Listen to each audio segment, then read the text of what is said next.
In 3 months, you're going to be coming back for the next segment. So I'm just going to share a couple things with you. We're talking about teen drivers, young drivers. This is all of you in 3 months. You have experience. Maybe you've been out of the state. Maybe you've driven down to Florida. Maybe you've been up north. But there's some risks that you need. We all take risks when we drive. I'm just going to go through a little short review of this just to give you some insight. What's up, Jackson? So let's go ahead and talk about this, right? Let's get right down some of these facts. Why should young drivers 16 to 17 be concerned? Well, basically, risk is the chance of death, injury, or loss of life. We all take risk. Running a light, not using your blinker, driving without your headlights on. So 16,790 16 and 17-year-olds were involved in property damage, injury, or fatal crashes each year. So fatal means someone dies. Okay, I'm just going to highlight a few things. 9.2% of 16-year-old drivers have a crash before their 17th birthday. So you can do math. You can count maybe out of 1 out of 20, 2 out of 60. The main reason why young drivers crash is inexperience. It takes 10 years to learn how to drive. And if your mom drives fast, your dad drives fast, your brother drives fast, your parents leave late, you might start doing that. You might get up half an hour before you need to go to school, take a shower, you get some breakfast, put your clothes on. Then you realize you got 10 minutes. Then your car's not warmed up and you got to get gas. So you're going to be speeding, right? Failure to adjust for the traffic. You're going to be driving in the morning. Many of you are going to be driving when it's dark out. You're going to leave the house 6 in the morning, 6:15, 6:20. It's still dark outside. So you're not used to this. You're going to be driving on curves or slick surfaces. Look, today, school was canceled. It was very bad this morning. There was a lot of ice on the road. The scanner in our community said they were axing us this morning. So many of your districts were closed because it was bad weather outside.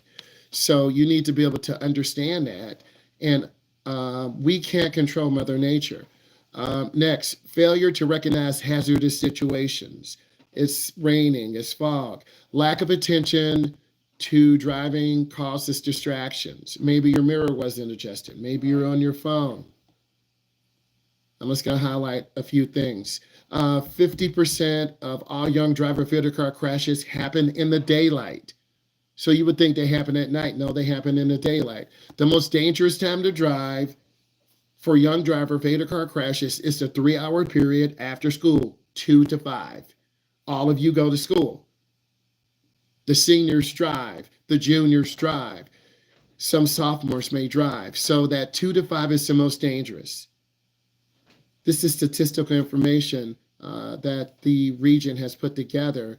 16% of young driver fatal car crashes happen between 9 and midnight. So you're going to fall asleep. You're not used to staying up. 30% of young driver fatal car crashes happen Friday and Saturday. You're out partying, you're tired, you're at your friend's house, you drive home, you fall asleep. This is very interesting too. Nationwide, more than 30% of deaths involving teen drivers occur in what is called the 100 deadliest days, a period that runs from Memorial Day to Labor Day. If you don't believe me, you can look it up.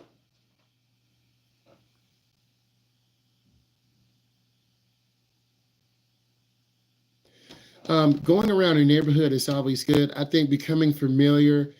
When a lot of you learn how to drive, you're going to have short trips. You're going to go from home to school, school to maybe a job, school back home, maybe to your friend's house and back. You're not going to go deep driving. You're not going to go from your suburban area to downtown. You're not going to go from downtown back up north. You're going to be driving about 20 minutes. And if you just have experience driving 20 minutes, after about 20 minutes, you're going to get tired, you're going to get fatigued.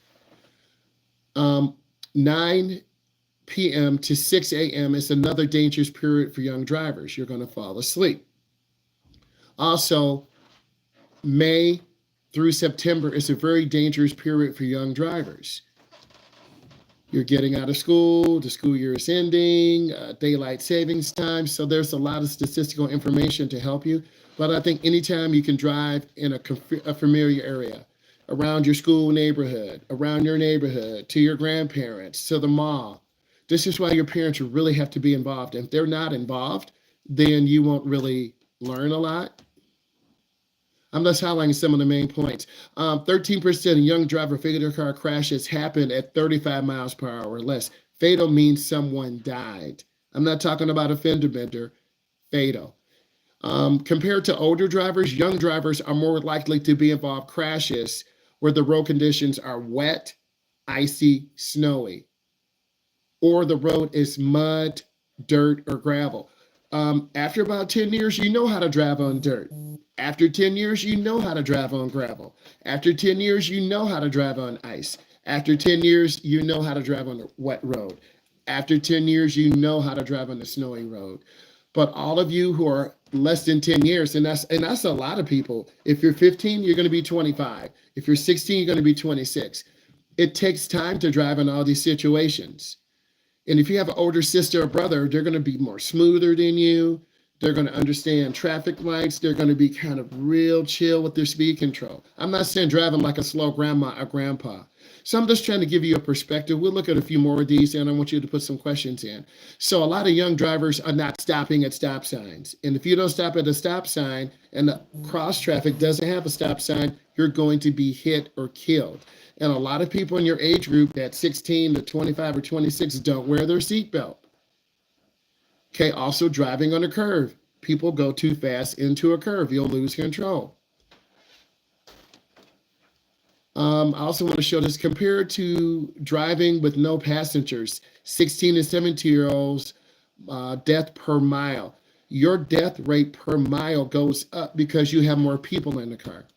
I want you to look at this. If you carry one person, it increases 44%. So if you have a friend in the car, the chances of you or your friend dying go up 44%.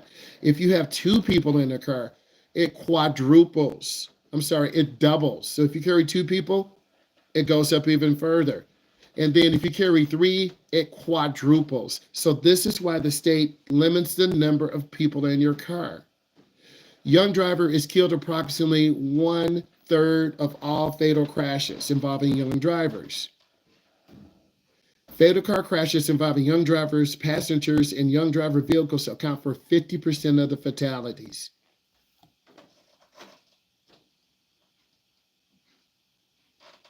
In fatal car crashes involving young drivers, 38% of the vehicles driven by young drivers are 15 years old or older. I need all of you to type into the chat, what type of vehicle will you be driving and how old it is. I'll say it again. I need all of you to type into the chat, what type of vehicle do you think you'll be driving and how old is it? So take a moment and think, and then type it in.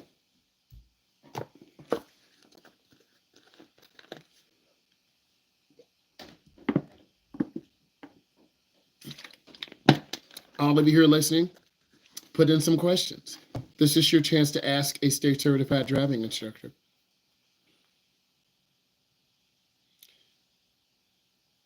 How you doing, Jackson? Thank you for liking that post on Instagram. Appreciate you. And I'll like some of your posts too. All right, I'm gonna look at this. So I'm gonna see what type of vehicles you're driving.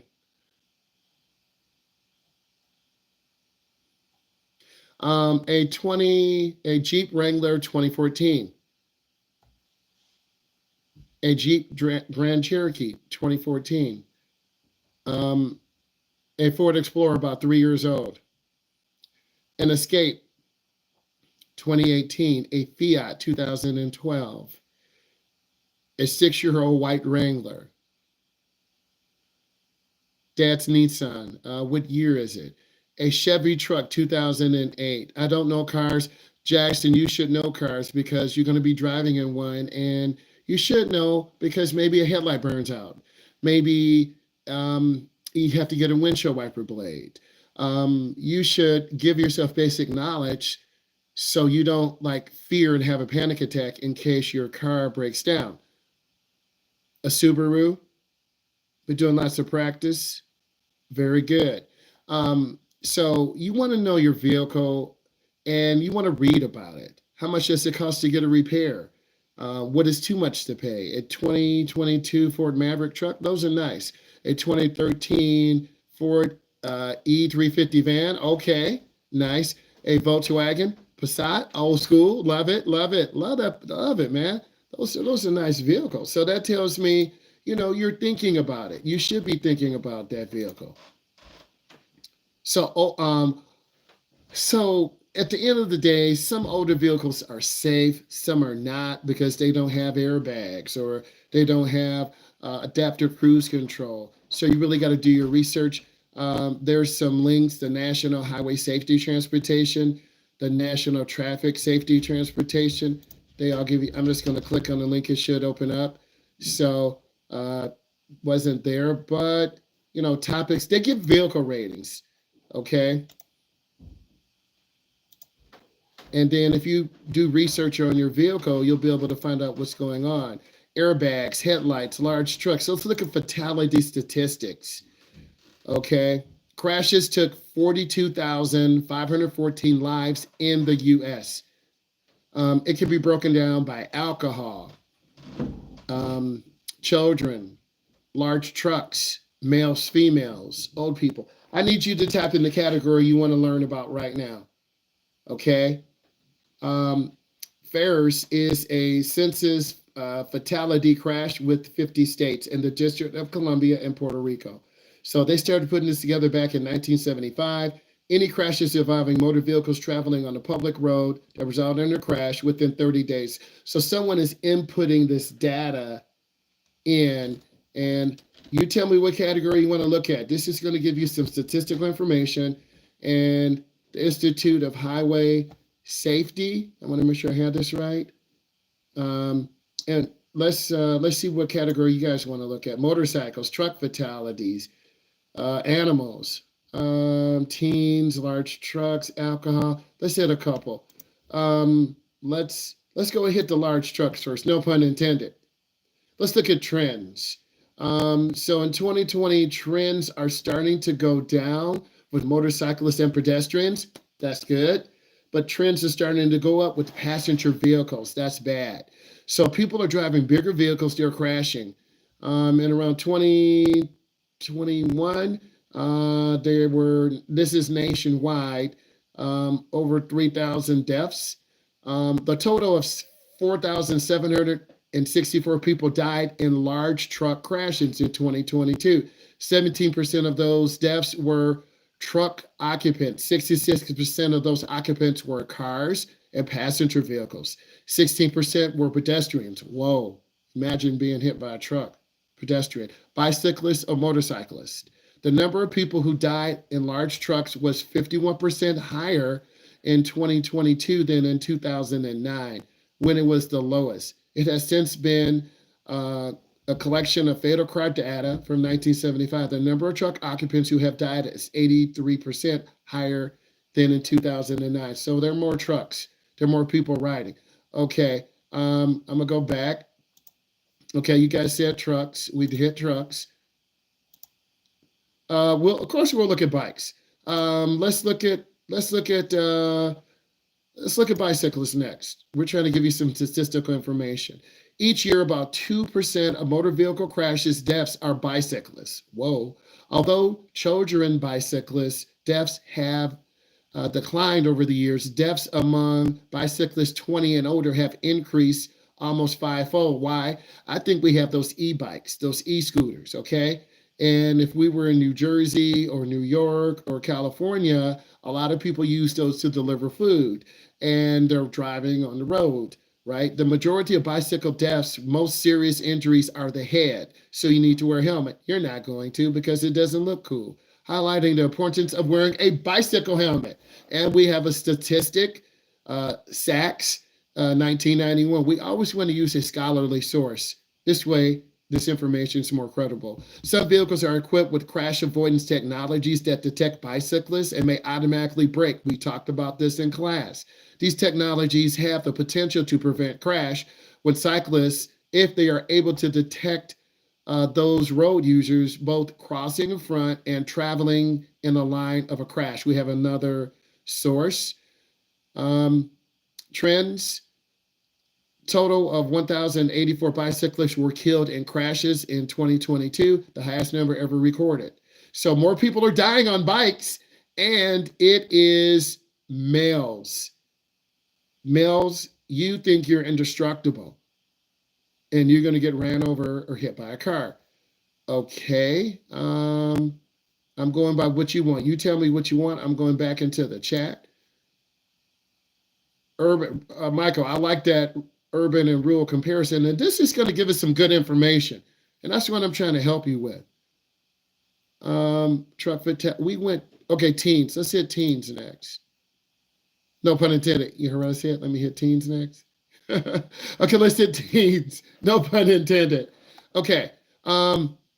Fatality facts 2022. Teenagers. In the United States, teens drive less than all but the oldest people, but their numbers of crashes and deaths are disproportionately high. What does this mean? You drive less than everyone else, but you have more crashes. You have more deaths.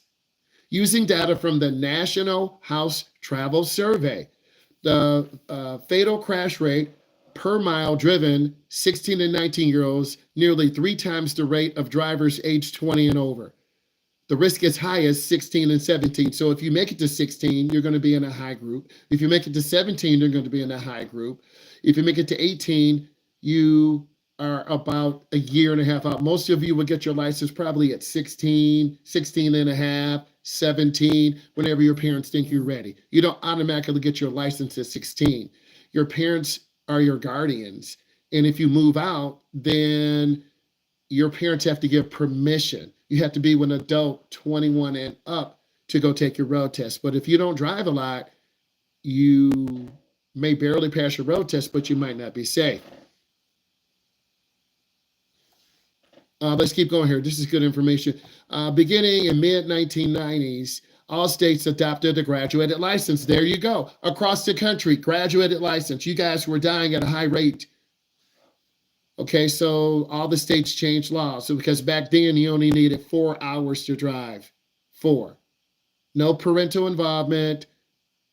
I don't know if even though you had the road test back then. So a lot has changed. National statistics of graduated license found that strong laws were associated with substantially lower fatal crash rates and substantially lower insurance claims. So you died less, you had lower insurance rates. Okay. Among young teen drivers, strengthening restrictions of nighttime driving and teen driving passengers. I know you hate it, but also there's another scholarly source, but it is old. It's McCart from 2012. This is 2025. So we need to find a better source, but it still gives you a source. Let's look at trends. You're trending down. Males, you still die more based on data around 2022. About 2,200 males across the United States are still dying as compared to about 1,500 females. Males tend to be more aggressive. They drive faster. They try to show off. You have your testosterone. I'm male. I must drive fast. But then you crash. So statistics tells us this. A total of 2,883 teen ages 13 to 19 died in motor vehicle crashes in 2022. This is 67% fewer than 1975. That's good. It's 7% fewer than 2021. That's good. About 2 of every 3 teens killed in a crash in 2022 were male. That's bad. Men, you are dying. So that's good. It's not good that you're dying. Let's look at a couple more. Urban versus rural. Urban and rural areas have fundamentally different characteristics. This is true. Downtown Detroit is different than a suburban area. Downtown Houston, Texas is different than Prairie View. Downtown Los Angeles, California is different than Beverly Hills, right? Real quick, where does Snoop Dogg live? Right? Where do they live? Is it at Compton? Trevor, is it Compton? That's where Snoop Dogg lives? Yeah. So what am I trying to tell you? The environments are different in the city versus rural areas, right? So let's look at this. Urban and rural areas have fundamentally different characteristics with regard to density of road networks, land use, and travel patterns. Consequently, the characteristics of fatal motor vehicle crashes between urban and rural areas, for example, pedestrians and bicyclists deaths and deaths intersections. Hold on, I missed a part. Consequently, the characteristics of fatal motor vehicle crashes between rural and urban areas, for example, pedestrians and bicyclist deaths and deaths at intersections, are more prevalent in urban areas. If we are pedestrians or bicyclists, odds of us getting hit or killed are greater in downtown areas. Whereas larger populations of trucks, occupants, deaths, and deaths at higher speeds occur in rural areas. So if you live in a rural area, you're more likely to get hit by a truck. Wow. Although 20% of people in the US live in rural areas, this is from the census 2023, so you know it's a good source, and 32% of vehicle miles traveled occur in rural areas, 41% of crashes occur there. So more people are dying in rural areas. No traffic lights, no street lights, uncontrolled intersections. Let's look at trends. A total of 42,514 people died in motor vehicle crashes in 2022. Since 2000, remember it's 25, that's 25 years ago, there has been a downward trend in the proportion of crashes in rural areas. 61% in 2000 and 41% in 2022. So urban areas are high, but they're going down. Rural areas, I'm sorry, I said it backwards. Urban areas are going up, 59%. Rural areas, 41%. Is there one last area you want me to look at before we switch this off? We have a year snapshot, alcohol, bicyclists, children, collisions with fixed objects and animals. What do you pick that? Large trucks, males, females, motorcycles, ATVs, old people, passenger vehicles, occupants, pedestrians by state, teens. Which one? Give me one last one. And I think this is really good. Then you're going to be putting to work. Guess I've searched State by state. State by state. Okay, we're going to look a couple. All right, let's hit a state by state. Okay, let's hit a couple. In Michigan, the population, this is from the census, 10,000, let's say that's 10,000. Miles traveled a year, 95,000. Deaths, 1,124. By population, per 1,000, excuse me, per 100,000. So per 100,000, we have 11 vehicle deaths, and per 100 million vehicle miles traveled, we have 1.17. Let's look at Florida. Florida has 22 million people. Let's just keep it at 22 million. Vehicle miles traveled, 227,000. Deaths, 3,530. So in Florida, we have a young population, old population. Old people leave cold weather states, they go down there. Young people, you guys aren't old enough. You're in your senior, you're going to drive down to Florida. Per 100,000 population, we have 15.9 people. So more people are down in Florida. And then per 1 million miles traveled, 1.55. Some of you tap in a couple other states you want me to look up. I think this gives us some really nice statistical information, and I think it kind of opens your eyes. That's what I'm trying to do today, is open your eyes. So give me a couple other states you want me to look at, please and thank you. Give me some more states. Type in a couple more states, please and thank you. Because I think this, okay, we're going to hit Cali. We're going to hit California. Okay, let's hit Cali. Come on. Where's Cali? Is Cali in here? Dun, dun, dun. Oh, California. Okay, California has 39 million people. So let's pause right there. Michigan only has 10 million. Illinois only has 12 million. Okay. Indiana has 6 million. So let's look at that number. Pause for a second. So there's 315,000 people traveling. Let me use my cursor. There are 4,428 deaths. That's a lot.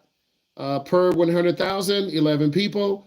And deaths per 100 million vehicle miles traveled is 1.40. Someone popped in Ohio.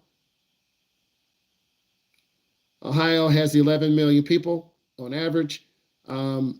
Vehicle miles traveled, 110,000. Deaths, 1,275 per 100,000. 10.8, almost 11.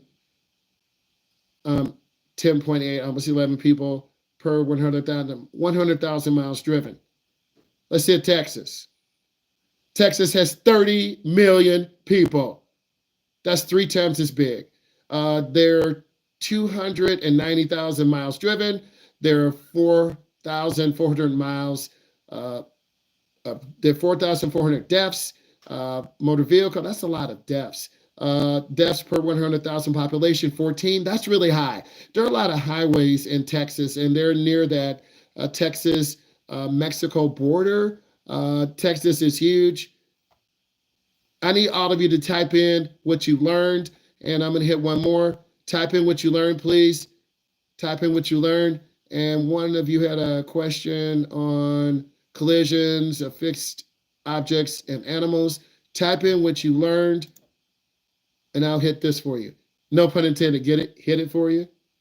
I'll hit West Virginia too. Let me go back and hit West Virginia. And type in what you learned. I'm going to hit West Virginia. No pun intended. I got to be funny. Okay, West Virginia. West Virginia has 1.7 million people. Vehicle miles driven, 15,312. Deaths, 264. Deaths per 100,000 is 14.9. Now, I want to make sure, is this deaths driving or is this deaths from other causes? And deaths per 100 million vehicle miles driven, they have 1.72. Rhode Island is a small state. They have a very low number. Rhode Island has less than 1 million people.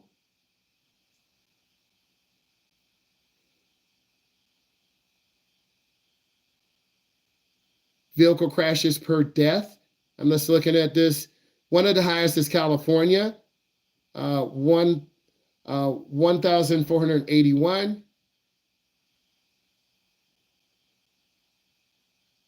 Texas has 1,255, big state. So the bigger states obviously have more deaths. Our state has 331.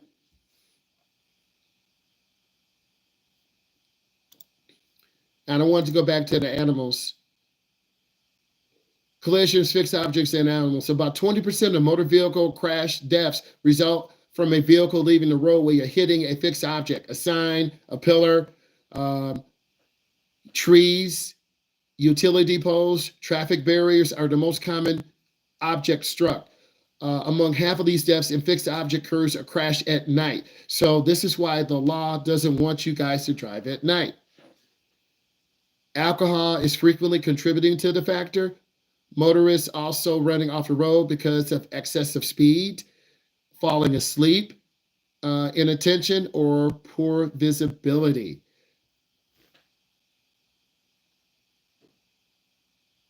The information of collisions with animals is based on fatal crashes in which the first harmful event coded in the collision when an animal. Many of these collisions involve secondary impacts that are more severe, such as colliding with another vehicle or a tree. Information on the first harmful event has been available in FARS, established 1975. FARS does not normally track animal fatalities. I'm quite sure if we wanted to dig deep, we could find out what type of animals. So if you're going to crash or hit something, 44% is going to be a tree. The next biggest one is other. The next biggest one is the utility pole. The next biggest one is the traffic barrier. I've been in a ditch before with student drivers. It's scary. A curve, a fence, a wall. Haven't hit a wall. Haven't hit a sign. Haven't hit a building. A bridge, pier. So this is very interesting. Kind of gives you information. All right, so I'm gonna read. Males die more than females. I thought this is very useful. It's more dangerous to drive in urban environments because more people. Rural areas have more fatal crashes. Urban areas, but now they're switched. Yeah, that's kind of weird though, because you're out in the country, man. I can do 100 in my truck. You do 100, a deer comes out, you hit the brakes, you flip. Where's Nathan? I don't know, bro. I saw a car flipped over. Something was on fire. Nathan! Right? We've spun out in a ditch before with my student driver. Learned that it is very important to stay focused on the road. Might get hit, cost your life. Facts. Rural areas are more likely to have accidents than urban areas until semi-trucks more recently. I think that's because of Amazon and all these other companies, because now you can order a 5090 video card and you live in the country. And within 2 days, you're going to have your delivery coming at 8 o'clock at night. You can see it on your phone, and then the driver crashes because you live in a really rural area, a really sharp curve. So there are a lot more delivery trucks in all areas. I learned that crashes in urban areas are going up. Rural area crashes are going down. Thank you. Males are more likely to get killed. Thank you. Bring to your driving test your necessary documents, paperwork. Rural areas are more dangerous. This is why they don't want us to drive in rural areas. One person wanted me to hit Alaska. I'm gonna go ahead and do what the people want and hit Alaska by state. Okay. Alaska's population is very small, 733,000. Vehicle miles driven, 5,478. Deaths are 82. Deaths per 100,000 population are 11. And deaths per 1 million miles driven, 1.5. There were 42,500 deaths from motor vehicle crashes in the United States in 2022. This corresponds to 12.8 deaths per 100,000 deaths and 1.33 deaths per 1 million traveled. You say that real fast. The fatality rate per 100,000 ranges from 4.8 in the District of Columbia and Rhode Island to Rhode Island and 23.9% in Mississippi. Wow. So a lot more people are dying in Mississippi because it's a bigger state. The death rate per 1 million miles traveled ranges 0.69 in Rhode Island to 1.85 in South Carolina. Interesting. All right, guys, what are we doing? Video, quizzy. What are we doing? We saw some good statistical information. This is good for me, good for you. If you live in a rural area, you got to be really careful. You might live 3 miles outside of town. You know you can fly down the road. You know there won't be police there. You know there won't be lights there. But usually every 3 or 6 months, they grade the road. If you have really bad potholes, I feel sorry for you and your car. There's soft shoulders. The road is icy. And there's still a lot of rural areas throughout the country where they don't salt the roads, where they're really dangerous curves. When I started teaching adults and teens how to drive, I went on a dirt road. It was raining for 1 week, and guess what happened? The car sunk down in the ground by the doors. One of my drivers was scared. A truck was coming. He went off the side of the road, and the car sank down, mud up to the doors. I had my dress shoes on. I had my shirt and tie. Your guy was looking good. We had to push the car out. So take it from my experience. Be careful when you're on the road.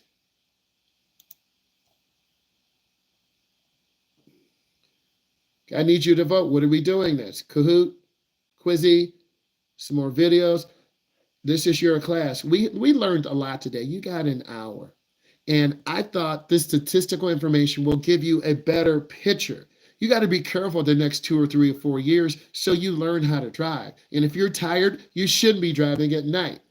If it's a really bad weather, you might say, Mom and Dad, I'm going to stay over at my friend's house until the storm clears. I don't really want to drive home. Why do you think they canceled everything across the state? Because it was very dangerous this morning.